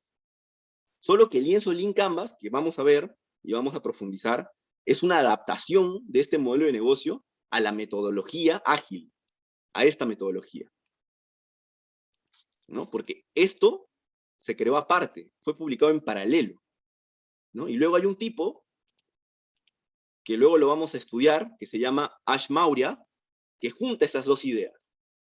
Ash Maurya junta esta metodología Canvas, que la vamos a ver brevemente, con Lean Startup, y crea Lean Canvas. Entonces, el Lean Canvas, finalmente, ahorita lo vamos a ver más a profundidad, pero les voy adelantando, es un lienzo de negocio que te permite armar un modelo de negocio con la metodología Lean Startup. Por eso no quería profundizar en esto, porque ya hay un lienzo que te permite plasmar eso. ¿Bien? Entonces, el Lean Canvas es eso, ¿no? Te permite en la etapa preliminar, en la etapa posterior de un emprendimiento. Se aconseja para las etapas preliminares utilizar el Lean Canvas, pero no es que sea lo único. Por eso les digo, una cosa es decir, es aconsejable, y otra cosa es decir, usa estos para las etapas preliminares, esto otro no sirve. No es así, ¿no? No es así. ¿Bien? Entonces, ¿por qué surge Canvas? Olvidémonos un ratito de Lean Canvas. ¿Por qué surge Canvas? ¿Qué piensa Alexander Osterwalder para crear este modelo de negocio, este lienzo de negocios? Se pone a inspeccionar, ¿no? Y dice, ¿qué hacemos actualmente para planificar un negocio? Un plan de negocio, ¿no? Y empieza a estudiar. Un plan de negocio es un documento. Es un documento que propone la Universidad de Stanford por 1820, 1830. Así de viejo es el plan de negocio, ¿no? Entonces, un plan de negocio es un documento que plantea un nuevo proyecto comercial centrado en un bien, en un servicio. Entonces, a través de este plan de negocio, la compañía trata de evaluar las características para su posterior presentación. Entonces, lo que hacía antes era todo esto. Yo generaba un emprendimiento y me pedían, haz un resumen ejecutivo, un análisis interno, un estudio de mercado, un plan de operaciones, un plan de marketing, un plan de inversión empresarial, un plan de continuidad de contingencia y unas conclusiones. Y imagínense, pues, cuando se crea esta metodología ágil, que emprendimientos tecnológicos y todo eso, ¿ustedes creen que esa gente que al año siguiente ya le cambiaban el prototipo de moda, creen que van a tener tiempo para hacer esto? No tienen tiempo, ¿cierto? Porque un plan de negocios bien hecho toma como mínimo medio año, ¿no? Entonces, como esos negocios de tecnología tenían esa necesidad de utilizar algo más ágil, se crea esa metodología Lean Startup y todo, ¿no? Y el Lean Canvas también se crea para eso, porque el Lean Canvas también se piensa en un inicio para emprendimientos tecnológicos, porque se dan cuenta que el plan de negocio demanda demasiado tiempo, toma demasiado tiempo. Y en el rubro tecnológico yo termino de hacer el plan de negocios y hay una idea distinta, hay una idea nueva. Entonces, voy a hacer aquí una observación. No es que el plan de negocio sea malo, no es que el plan de negocio debemos de dejarlo de lado por completo. No. Pero antes de hacer un plan de negocio, debemos hacer un modelo de negocio. Y podemos empezar a generar ventas, podemos empezar a validar el mercado teniendo el modelo de negocio. Y conforme nuestro emprendimiento se va constituyendo, vamos haciendo un plan de negocio que contemple mejoras, que contemple todo. Pero no es obligatorio para un pequeño emprendimiento, para un microemprendimiento como ustedes están enseñando, hacer todo el plan de negocio tal cual. Es más, si quieren incorporarlo para que los chicos aprendan a cómo hacerlo y sepan esta metodología, porque todavía es una metodología que se enseña en las escuelas de negocios de todo el mundo, ¿no? Entonces, no es que debamos de desmerecerla, pero ya se aconseja que es una metodología para una etapa más madura del proyecto, cuando ya probé que el producto funciona, que el emprendimiento está bien y ya lo quiero constituir como empresa. Entonces, por lo general se tiene ese consenso. Es un emprendimiento, estoy vendiendo por mi cuenta, no estoy en SUNAT, recién estoy iniciando, modelo de negocio. Quiero constituirlo como una empresa, quiero empezar a pagar un contador, quiero empezar a facturar, quiero empezar a hacer todo, haz un plan de negocio, ¿no? Entonces, esa es la idea, estimados docentes. No estoy diciendo que el plan de negocio no sirve, solo estoy diciendo que el enfoque de no lances tu negocio sin un plan de negocio ya no es válido, ¿no? Lanza tu emprendimiento sin un plan de negocio. Pero eso sí, no te atrevas a formalizar, no te atrevas a invertir un montón de dinero una vez que hayas validado que tu producto funciona, que tiene pegada en el mercado con el modelo de negocios, sin tener un plan. Entonces, un plan lo vamos a reservar para la etapa cuando pasamos de emprendimiento a empresa. ¿Bien? Y aquí vemos el modelo de negocio Canvas, ¿no? Segmento de clientes, relaciones con clientes, canales, propuesta de valor, actividades clave, recursos clave, estructura de costes, fuentes de ingreso, socios clave. ¿Bien? Es eso. No voy a profundizar tanto esto porque información del lienzo Canvas lo pueden tener y aquí a nosotros nos importa lo aconsejable, que es el lienzo Lean Canvas y que probablemente es lo que están viendo en Aprendo en Casa para los que son los profesores, ¿no? De Minedu, ¿no? Los que están los que son profesores de escuela pública, ¿no? Entonces, no voy a profundizar en Canvas, voy a profundizar en Lean Canvas, ¿ya? Para estar, pues, a la par con lo que les están demandando. Lean Canvas, entonces, es un modelo de negocio propuesto por Ash Maurya en 2010, que junta dos propuestas. La propuesta de gestión de empresas de Eric Rice y el Canva de Alexander Osterwalder, ¿no? Entonces, hay un lienzo que no tenía nada que ver con el Lean Startup, se asemejaba porque ambos eran metodologías ágiles, ¿no? Y hay una metodología de gestión, que no era una metodología de creación de empresas. Entonces él dice, ¿por qué no modelo el Canvas? ¿Por qué no hago algunos acondicionamientos a este lienzo que acabamos de ver para que pueda ser la metodología, ¿no?, de creación de empresas, de la metodología de gestión startup? Entonces, él acondiciona el Canvas a la metodología Lean Startup y crea el Lean Canvas. ¿Bien? Y también se presenta como un formato de lienzo que contiene algunas diferencias que ustedes ya las han visto y que vamos a profundizar a lo largo de esta clase. ¿Bien? Entonces, el lienzo Lean Canvas tiene estos elementos. Voy a enumerarlos y hablar brevemente porque luego voy a profundizar punto por punto, ¿sí? Entonces, por favor, en esta parte no voy a profundizar en cada uno, ¿ya? Eso lo vamos a hacer luego. Tenemos una parte de segmento de clientes, en donde va a estar, pues, nuestro público objetivo, en donde también podemos poner quiénes serían los early adopters, que serían, en este caso, las primeras personas que nos comprarían, ¿no? En caso lancemos este modelo, ¿no? Tenemos una propuesta de valor única, ¿no? Que tiene que explicar qué es lo que hacemos, qué nos hace especial y cómo ayudamos a los clientes a resolver nuestros problemas, ¿no? Tenemos una ventaja especial también, no las estoy enumerando en orden, luego vamos a ver cuál es el orden recomendado, simplemente estamos haciendo una observación de todo el lienzo. Una ventaja especial, ¿no? O una ventaja injusta, también se le conoce como ventaja injusta, que es lo que solamente tú tienes y nadie más lo va a tener, ¿no? Que ojo, la propuesta de valor única aquí es sobre el producto o servicio que vendes, y la ventaja especial es en relación a todo el modelo de negocio, ¿no? Luego vamos a ver las diferencias a profundidad. Tenemos canales, que es cómo vamos a llegar a los clientes, no solamente a vender, sino a promocionar nuestros productos. Un flujo de ingreso, que tiene que responder a la pregunta cómo vamos a generar dinero. Una estructura de costes, que tiene que representar cómo están compuestos nuestros gastos, ¿no? Nuestros costos.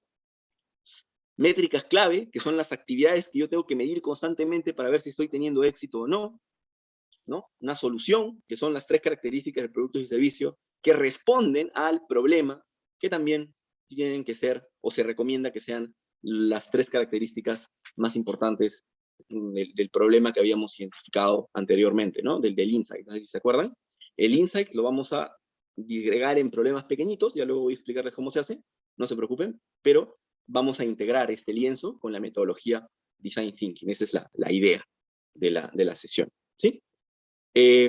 Entonces, esto es una hipótesis, ¿no? Todo esto es una hipótesis. Algunos creen que este lienzo, ¿no? Es como el faro que los va a guiar durante todo el emprendimiento, que no tiene cambios, que no se puede modificar, ¿no? Que si no lo haces bien, tu emprendimiento fracasa, o que creen que si lo hacen bien, su emprendimiento necesariamente va a ser bueno. No es así, ¿no? Esto me permite ver un panorama de todos los aspectos importantes de una compañía, ¿no? En un emprendimiento que están haciendo. Y me permite generar hipótesis. El segmento de clientes es una hipótesis. Ya, porque yo creo que las personas de 30, 60, 52 años, eso es lo que yo creo. Yo todavía no me he validado en el mercado, todavía no he lanzado un producto preliminar y no he visto la acogida de la gente, es lo que creo. La propuesta de valor única es lo que yo también creo, a partir de una experiencia, ¿sí? de empatizar con la gente, es generar una propuesta de valor, pero puede que cuando la lance a la gente no le guste, ¿no? Igual, los canales también, es una hipótesis de cómo yo creo que es la mejor manera de llegar a mis clientes, ¿no? Las métricas clave también es una hipótesis, porque lo que yo puedo creer que me hace único y diferente, tal vez investigando más descubro que lo tienen otras empresas, ¿no? El flujo de ingresos también es una hipótesis. ¿Cómo vamos a generar dinero? Puede que cuando estemos trabajando, estemos lanzando el producto al mercado, descubramos que hay otras maneras de ganar dinero, o eliminemos algunas maneras de ganar dinero que habíamos puesto. Costos también es una hipótesis. Puede que cuando empecemos a vender, ¿no? A lanzar la versión beta de nuestro producto, ¿no? Descubramos que hay otros costos que no habíamos considerado. Entonces, así, todas son hipótesis. Son hipótesis que nos ayudan a partir, ¿no? Porque uno en negocios tiene que partir con algo. Entonces, estas hipótesis, luego, conforme vayamos avanzando, se van a resolver, ¿no? Perdón. Y tenemos que estar muy dispuestos a cambiar las cosas que no están funcionando, ¿sí? Entonces no tomen como que esto es una Biblia, como que esto es un decálogo que no se debe de cambiar nunca. Es una propuesta que obviamente tiene que ser llenada en función a lo que hemos investigado antes, ¿no? Ya les voy a decir cómo se integra con la metodología de Design Thinking, pero que puede estar abierta a modificaciones, ¿sí? Entonces, vamos a ver el segmento de clientes. ¿Qué tenemos que poner en segmento de clientes? En segmento de clientes, tenemos que identificar quiénes serán nuestros usuarios y clientes. Recuerden, usuario es la persona que usa el producto o servicio. Cliente es la persona que paga. El usuario y el cliente pueden ser los mismos. Si yo uso y pago, es lo mismo. Pero, por ejemplo, en un colegio, cuando el usuario es el estudiante, si es el colegio privado, el cliente es el padre familia, ¿no? Él paga, ¿no? Entonces, ¿quiénes son usuarios y clientes? También tenemos que poner si hemos desarrollado la fase de empatizar, ¿no? Como les digo, si le hemos desarrollado la fase de empatizar de Design Thinking, eso va a ser fácil, ¿ya? Y aquí es como se integra en la fase de empatizar. Nosotros habíamos descubierto de quiénes eran los que tenían más problemas después de la fase de empatizar que hizo Martín, las personas de 30, 60 años que hacían teletrabajo. Entonces, fíjense cómo la fase de empatizar nos ha ayudado, ¿no?, a poder tener una propuesta clara de segmento de clientes, que como les digo, sigue siendo una hipótesis, ¿no? Todavía no se valida en el mercado. Pero así integramos, empatizar con la fase de segmento de clientes. ¿Sí? ¿Qué tipo de segmentación existe? No tengo que hacer todo tipo de segmentación, solo les muestro estos tipos para que vean cómo tiene que estar segmentado, ¿no? Hay segmentación geográfica, ¿no? Que, por ejemplo, puede ser para una región del mundo, un país, una ciudad, o para algún tipo de clima, tal vez, ¿no? Por ejemplo, los helados solo se venden, ¿qué? En verano, ¿no? Donde más se venden, donde salen las campañas de los heladeros es en verano. Entonces hay una segmentación geográfica ahí que te dice, solo en verano se hacen esas campañas. Demográfica, edad, sexo biológico, orientación sexual, tamaño de la familia, ciclo de vida, ingresos familiares, profesión, nivel educativo, ¿no? Puedo utilizar algunas variables. No tiene que tener todas. Psicográfica, personalidad, su estilo de vida, sus valores, sus actitudes, sus intereses. Conductual, ¿no? Búsqueda de beneficio, que busca cuando compra un producto, se interesa por la marca, se interesa por el producto, por el prestigio, por los años de la empresa. Ocasión de compra, con qué frecuencia compra también. Personas que compran, ¿no?, habitualmente, por ejemplo, golosinas, ¿no? Eso está segmentando por ocasión de compra. Fidelidad de la marca también, qué tan fieles son. Por lo general, cuando lanzamos una empresa nueva, apuntamos a la gente que no es tan fiel a la marca, ¿no? Y por lo general también, las personas menos fieles a la marca son los jóvenes. Como les digo, puede haber negocios que no sirvan segmentar de este tipo. Simplemente no segmento. Yo segmento en función a lo que necesito. ¿Y cómo descubrir la segmentación? A partir de la fase de empatía. Ahí es donde yo estoy descubriendo en el Design Thinking qué tipo de personas sufren el problema que trato de resolver. Bien. Hasta ahí. A ver, son las 10:30. Me van a disculpar un minutito. Ya voy a dejar de presentar esto para pasarles la asistente. ¿Ya? Un segundo, por favor. Voy a minimizar esto y voy a pasarles el link de asistencia. A ver.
Me van a disculpar un minutito más, estoy teniendo problemas, voy a llamar a Martín, creo.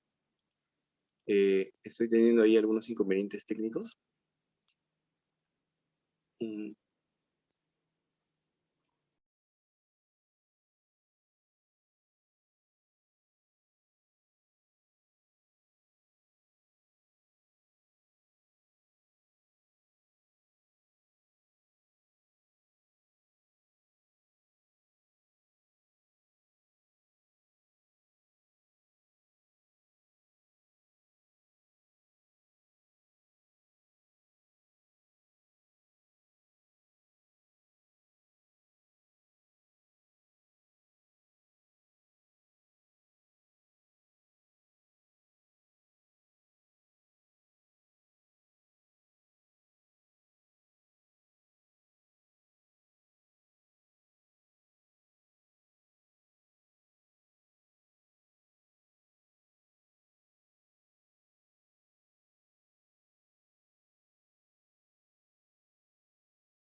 ya, ya pude solucionar el inconveniente, gracias más bien por su espera. Voy a pasarles ahora sí el formulario, ¿sí? Gracias por esperarme.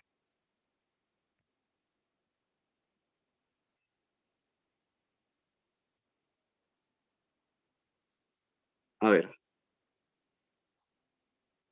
¿ya les ha llegado el formulario? Ingresen, por favor, para completar la asistencia.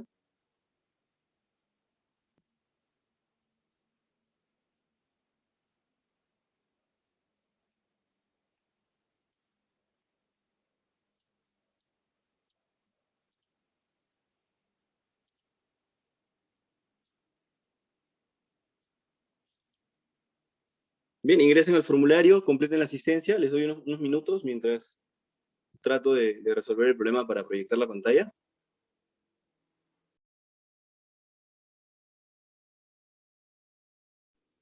Acaba de ser enviado, búsquenlo en el chat. Acabo de enviar. ¿No se puede abrir el enlace, me dicen? ¿Por qué no se puede abrir el enlace? A ver.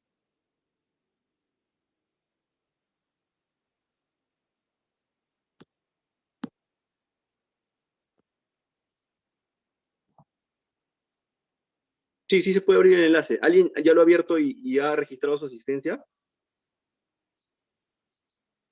Ya, voy a reenviarlo, voy a reenviarlo.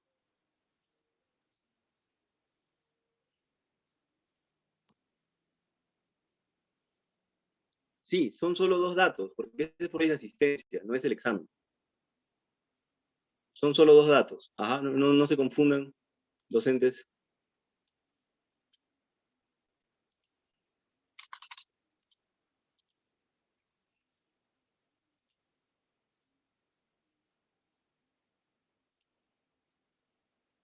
Perfecto. Ya vayan completando la asistencia. Ahora sí voy a volver a presentar la pantalla. A ver.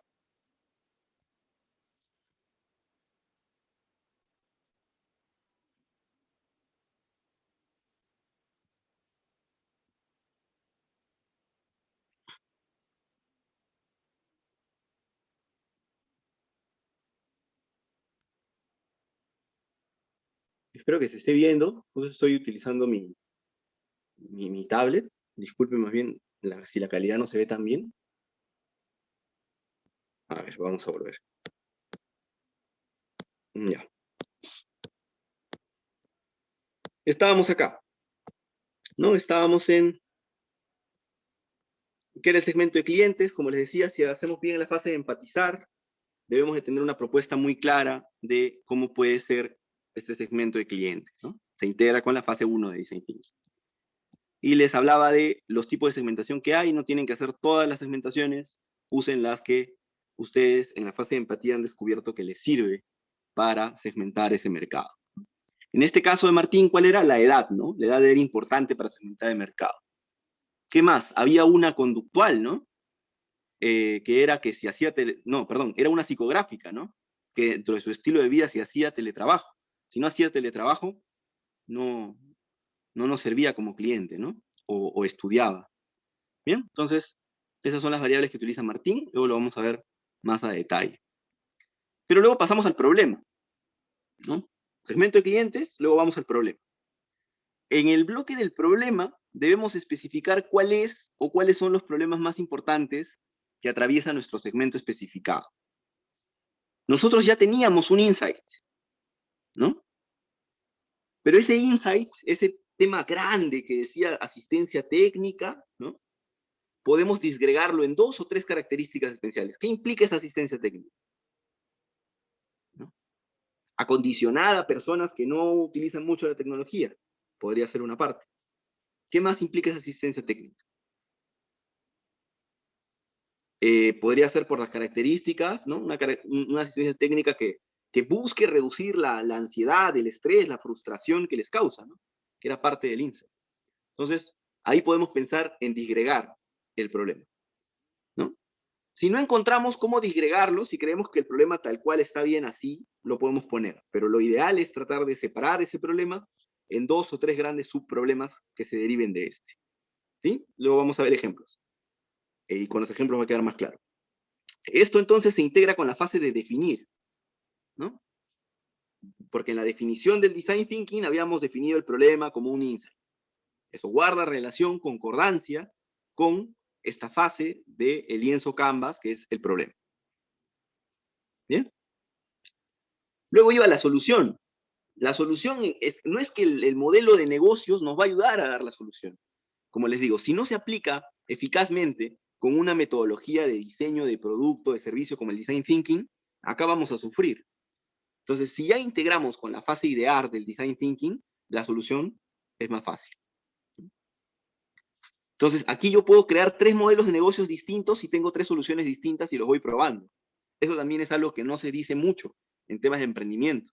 Se nos exige quédate con una sola idea. Pero ¿qué tal si yo tengo 3 buenas ideas y he prototipado esas 3 buenas ideas y esas 3 ideas tienen aceptación por la gente?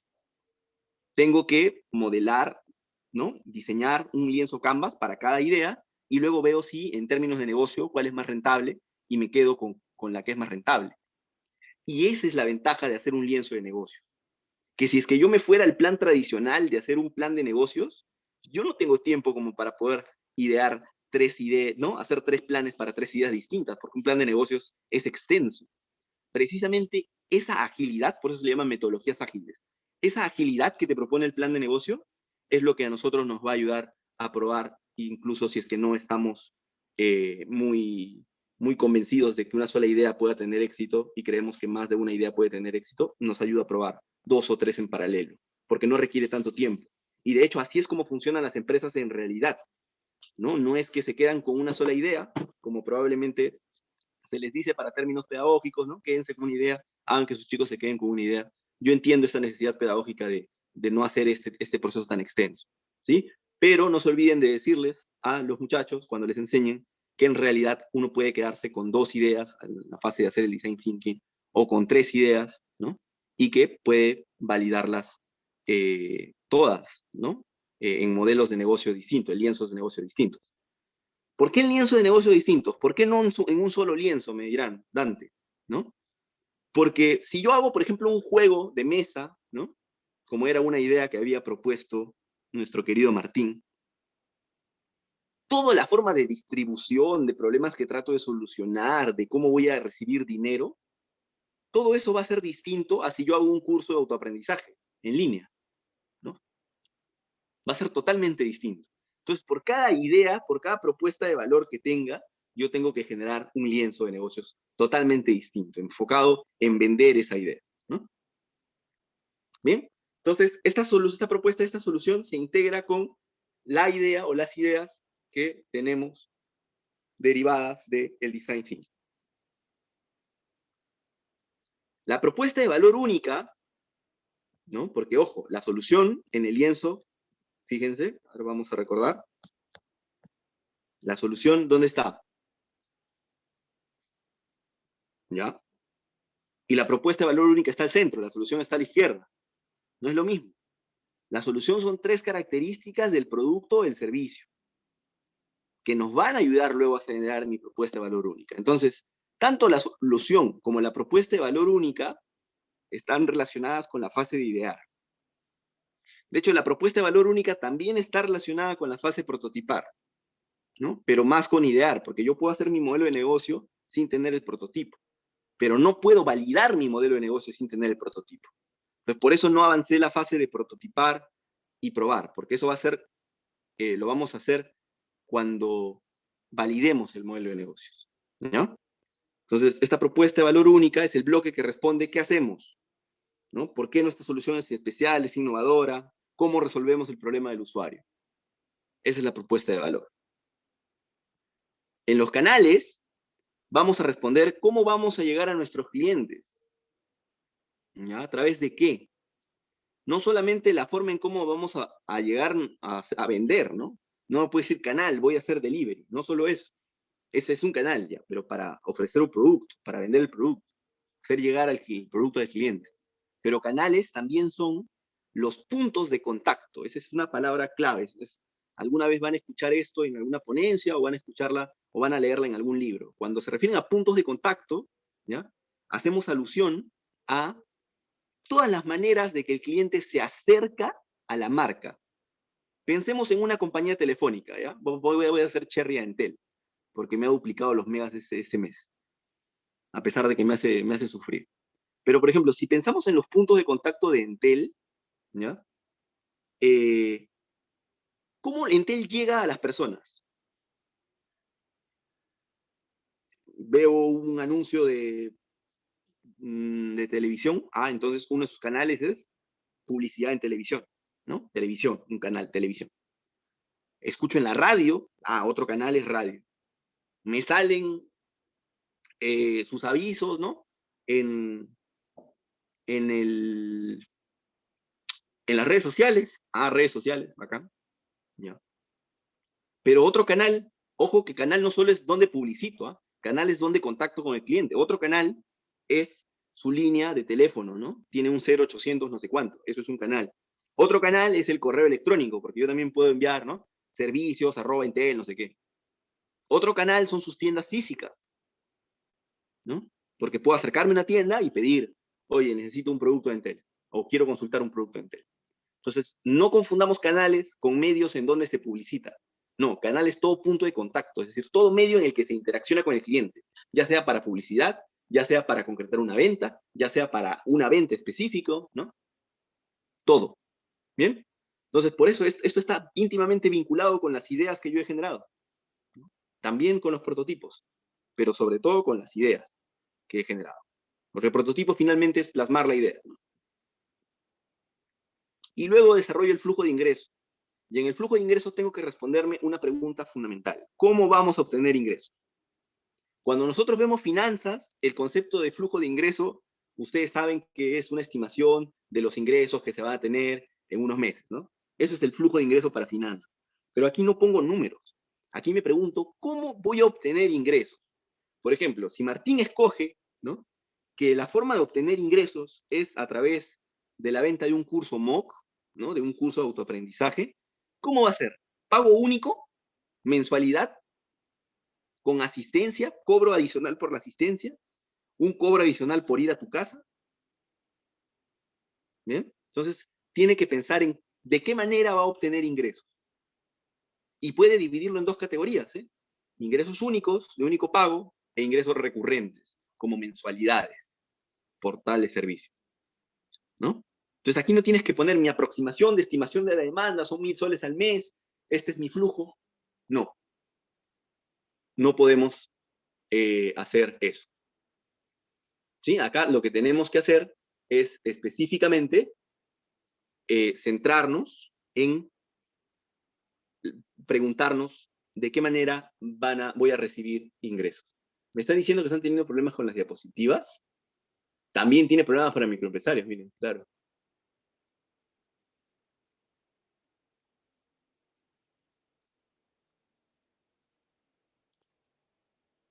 ¿Sí está bien?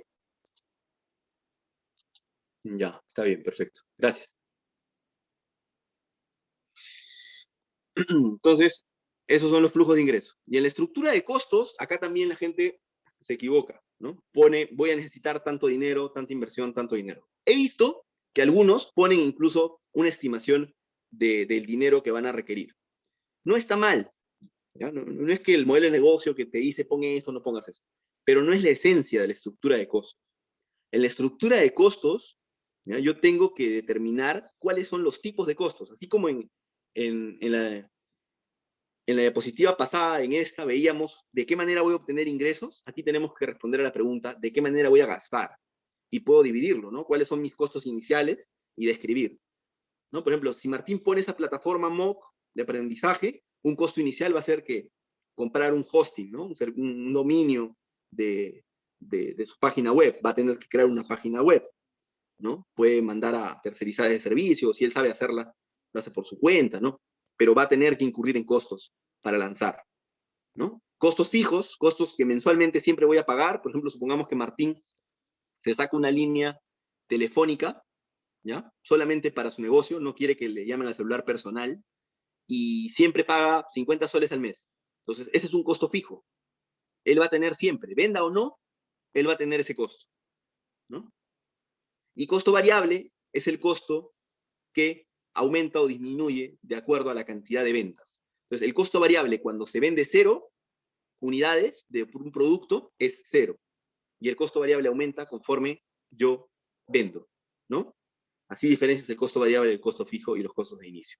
Entonces, eso yo tengo que poner. ¿Cuáles son mis costos fijos? ¿Cuáles son mis costos variables? ¿Cuáles son mis costos de inicio? No tengo que poner el dinero, tengo que poner el tipo de costo. Por ejemplo, mi costo fijo es pago de celular mensual, ¿no? Mi costo fijo es pago anual del dominio de Internet. Mi costo fijo es pago mensual del correo Google, por ejemplo, que cuesta $6. Ya, esos son mis costos fijos. Porque siempre, venda o no venda, siempre voy a pagar lo mismo, ¿no? Y mi costo variable puede ser el costo que yo incurra, por ejemplo, cada vez que yo doy una asesoría. Porque cada vez que yo doy una asesoría me pago un sueldo mínimo, ¿no? Me pago, ¿cuánto? 6 soles la hora, 7 soles la hora, algo así. Ah, y ojo acá, esto es muy importante, que ustedes les comuniquen a sus chicos. Probablemente, ¿no? Cuando ustedes están iniciando un emprendimiento, ¿ya? No están considerando su mano de obra, porque son eh, los showman, ¿no? Son los hombres orquesta, como se dice. Cada persona, el emprendedor es el que hace todo. Entonces él hace todo, no se paga, pero recibe la utilidad de las ventas. Eso está bien en una fase inicial, ¿ya? Pero cuando hagamos una proyección en un plan de negocios, uno tiene que considerar su sueldo. Porque si no consideras tu sueldo, en realidad esas ganancias que tú crees que son ganancias, en realidad es el costo de tu trabajo. No estás teniendo utilidades. Y esa es la falla de muchos emprendedores, ¿ya? Que consideran que su trabajo debe ser cobrado solo por su utilidad y no debe considerarse un costo. Al inicio está bien, pero cuando ya pasemos a ser una empresa consolidada, constituida, tenemos que considerar nuestro sueldo. Si no consideramos nuestro sueldo, eso muere. La empresa muere. Eso significa que nuestros productos tienen que ser rentables, a pesar del costo que incurro yo en pagarme esos 950 soles mensuales más todos los beneficios laborales, ¿no? Así, a pesar de todo eso, tiene que ser rentable. Tengo que tener utilidad. Si yo pongo mi sueldo y ya no tengo utilidad, entonces el modelo de negocio ha fracasado, ¿no? Para etapas preliminares, para etapas de proyectos de secundaria, como les digo, está bien, pues tener utilidad, ¿no? Los chicos están ganando. Pero cuando yo lo pongo en un modelo de negocio, un plan de negocio, ya quiero constituir la empresa, y esto se lo digo más que para enseñar, para ustedes también si quieren emprender, consideren el costo de su trabajo, ¿sí? Luego están las métricas clave, y en las métricas clave yo tengo que poner qué es lo que debo de medir en nuestro emprendimiento, qué es lo más importante, lo vital que debo de medir en mi emprendimiento, lo que siempre debo de tener chequeando. Si el negocio es online, por ejemplo, probablemente a mí me sea muy importante medir el éxito de mis redes sociales. Pero si es una pollería, por ejemplo, y en mi pollería yo he descubierto, porque he hecho una encuesta, ¿no? Supongamos que ya el negocio está en marcha, he hecho una encuesta que la gente viene no por mis redes sociales, sino viene porque estoy en un punto céntrico, ¿no? Estoy al lado de una plaza. No me sirven las redes sociales. Entonces, no es que haya métricas clave estándares para todo negocio. Probablemente las métricas que siempre se deben de medir en todo negocio es el volumen de ventas y la rentabilidad, ¿no? Pueden ser, pero no son las únicas. Los negocios que son más digitales van a tener que medir más sus redes sociales. Los negocios que son, por ejemplo, presenciales van a tener que medir la afluencia de los clientes, ¿no? ¿Cuántos clientes yo recibo en la tienda en un día, por ejemplo? Eso no lo puedes hacer cuando tienes una tienda digital, ¿no? Entonces, ahí lo haces con visitas digitales, ¿no? Entonces, la métrica varía según el modelo de negocio. Me dice por chat, Design Thinking es para preparar y presentar tu idea de negocio y Lean Canvas para planificar. No, Design Thinking es para diseñar tu producto o servicio, pero eso no te garantiza que sea un negocio. El lienzo Lean Canvas es para diseñar el modelo de negocio, ¿ya? Porque un producto no se vende por sí solo, tiene que ir acompañado con un modelo de negocio. Si no hay un modelo bueno, el producto se va a la quiebra. Les pongo un ejemplo, ¿ya? Imagínense que una empresa de lujo, supongamos Rolex, que vende relojes de lujo, ¿ya? En su modelo de negocio, ¿no? Que está mal porque su producto es muy bueno, son los mejores relojes del mundo, ¿no? Todo lo que quiera, son muy buenos, lo han diseñado muy bien, ¿ya? Pero imagínense que en su modelo de negocio, cuando hacen su segmentación de clientes, apuntan a sectores populares. Entonces, toda su campaña, todo su empresa se basa en llegar al sector popular, sector C, D. ¿Ustedes creen que esa empresa va a triunfar? No, ¿verdad? ¿Por qué? Porque nadie va a comprar, ¿no? Un reloj de 5.000, de 10.000 dólares, si tiene ingresos mensuales muy bajos. Entonces, a lo que voy es a que yo puedo diseñar un gran producto con la metodología de Design Thinking, pero si no hago adecuadamente un buen modelo de negocio, puedo fracasar. Entonces, Design Thinking no te garantiza no fracasar. Lo que te garantiza, o lo que te trata de garantizar, es que el producto le solucione el problema a la gente. Y lo que el modelo de negocio trata de ayudarte es a validar las hipótesis, ¿no? De tu negocio para que cuando lo implementes como empresa ya sepas, ah, mira, este es el canal que funcionó, ah, mira, esta es la forma en cómo llegué, esta propuesta de valor está bien, esos son los costos reales, ¿no? Entonces, mi lienzo de negocio, al final yo, conforme vaya involucrándome en el mercado, lo voy cambiando. Y ya cuando pase a ser una empresa, ya no solamente un emprendedor, ya cuando hago un plan de negocio, pues utilizo todo el aprendizaje que he tenido a través de mi lienzo. Pero eso lo vamos a ver más a profundidad en la siguiente clase, no se preocupen. Ahorita estamos viendo cómo llenar nada más este lienzo, pero no llenando no es que se solucione el mundo. Ese es otro error también que muchas veces lo veo cuando se enseña el lienzo Lean Canvas. Se cree que el lienzo Lean Canvas acaba ahí. Tú lo llenas y ya está. No, el lienzo Lean Canvas te genera hipótesis. Más bien, luego hay una metodología de validación del lienzo, en donde yo voy a generar las hipótesis más importantes y esas las voy a poner al mercado a través de producto mínimo viable y todo eso. Pero eso va a ser para la próxima clase. ¿Bien? Entonces, hasta ahorita estamos viendo cómo llenar el lienzo, o sea, cómo hacer una hipótesis sobre cómo podría funcionar el negocio. ¿Bien? Luego está la ventaja injusta. La ventaja injusta, a diferencia de la ventaja competitiva, de la propuesta de valor, es algo que solamente yo tengo, algo que sea muy difícil o imposible de competir con nuestro negocio, ¿no? Y alguien también, esto es muy importante, que sea difícil de replicar por alguien que no seas tú, ¿ya? Les pongo un ejemplo entre una ventaja, una propuesta de valor, ¿no? Que era de este lienzo, porque yo sé que puede haber aquí algunos problemas para entender esto. Vamos a hacer la diferenciación entre propuesta de valor única y entre ventaja especial, porque parece a simple vista que es igual, pero no lo es. Les explico por qué. Supongamos que yo tengo un restaurante, ¿ya? Y mi restaurante, ¿ya? En mi restaurante, mi propuesta de valor única, ¿ya? Es, como dice, mire, una frase clara, sencilla, simple, que explique que te hace especial, cómo vas a ayudar a tus clientes a resolver el problema. Supongamos que yo he creado, ¿no? Así como hay un sistema de no sé si han visto para los que venden maquis o para los que venden parrilla, buffet. El sistema de buffet es, ¿no? Tú pagas un precio y comes todo lo que puedas, ¿no? Ya. Yo he creado una cevichería en donde tengo ese modelo. Entonces ahí tiene mi componente de innovación. Una cevichería que tiene el modelo buffet. Entonces no pido platos de ceviche, sino tú me pagas una cuota, 80 soles, 90 soles, por ejemplo, y consumes todo el ceviche que quieras ahí, para que tú te lo sirvas a tu disposición. ¿Ya? Esa puede ser mi propuesta de valor única. ¿Me hace especial? Sí, me hace especial. ¿Le ayuda a resolver a los clientes el problema? Sí. ¿Por qué? Porque puede identificar que mis clientes decían, oye, ese ceviche es rico, pero me sirve muy poco, yo quiero comer lo que quiero, ¿no? Buffet de ceviche, propuesta de valor única. Ventaja especial, ¿ya? La ventaja especial es algo que me hace diferente a mí, que yo tengo esa ventaja injusta, que los demás no la tienen. Supongamos que yo tengo en mi cocina a uno de los mejores chefs del Perú, especialista en ceviche. Entonces, fíjense, la propuesta de valor única está orientada a qué hace especial a mi negocio, cómo soluciono los problemas del cliente. La ventaja especial o la ventaja injusta es algo único, que solamente yo tengo, que lo aporto solamente yo, ¿no? Entonces, en este caso, es esa persona que tiene ceviche. Pero puede ser otra ventaja especial, otra ventaja injusta, que yo tenga el ceviche justo tengo mi cevichería, ¿no? Mirando al mar, en una peña específica, bien bonita. Eso nadie más lo va a tener. Porque, ojo, la propuesta de valor única, a pesar de que es innovadora, se puede replicar, ¿no? Acá es cuando te das cuenta de la diferencia. La propuesta de valor única, ese buffet de ceviche, yo lo puedo replicar. Pero la ventaja especial, el estar en una peña, el tener solo ese chef, no lo puedo tener. O no a la vez. Tal vez le pueda pedir, ¿no? Le pueda pagar más y jalármelo, ¿no? Robarte el chef.